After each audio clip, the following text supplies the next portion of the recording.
झकास बाड़ू। छोरा अब का कही, अरे बताइबू तबे ना हम जाना। के कहीं से माथ जब झारा, अच्छा पाउडर क्रीम दिया सारा। अरे ये कैसे हो? के कहीं से माथ जब झारा, पाउडर क्रीम दिया सारा। तबे नु हम जनानी का हो? तबे नु हम जनानी ससुरा में सैया बारा। तबे नु हम जनानी ए सखी सैया बारा। तबे नु हम जनानी। अच्छा तो ये बात बा।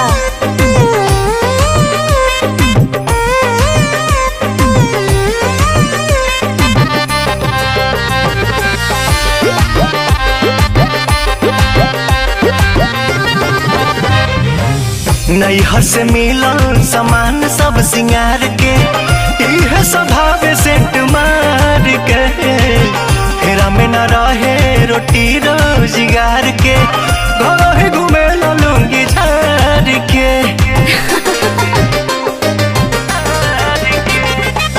नैहर से मिलन सामान सब सिंगार के, इह स्वभाव सेंट मार के।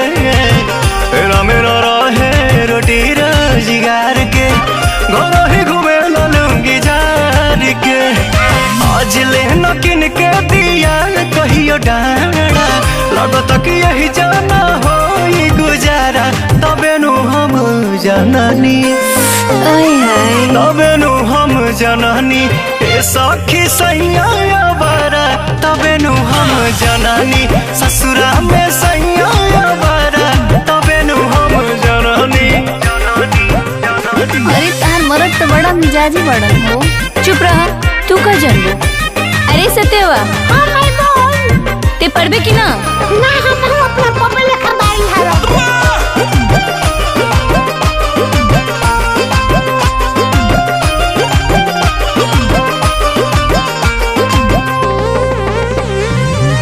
पूछला पकहे कि हाई बीए पास हो, खेलला बगीचे में तास हो।